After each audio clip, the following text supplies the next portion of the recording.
पावसामध्ये वज्रेश्वरीला फिरायला येत असाल तर नक्कीच वज्रेश्वरी मंदिरला भेट द्या। तर मित्रांनो, आज आपण वज्रेश्वरी मंदिरला निघालोय।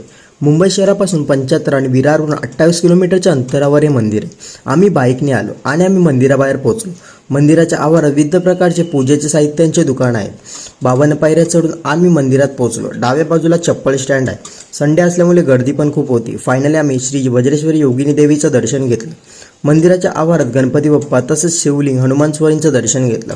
मंदिराच्या बॅक साईडला साडी प्रसादालय आहे। भाविकांनी देवीला अर्पण केलेल्या साड्या येथे भेटतात।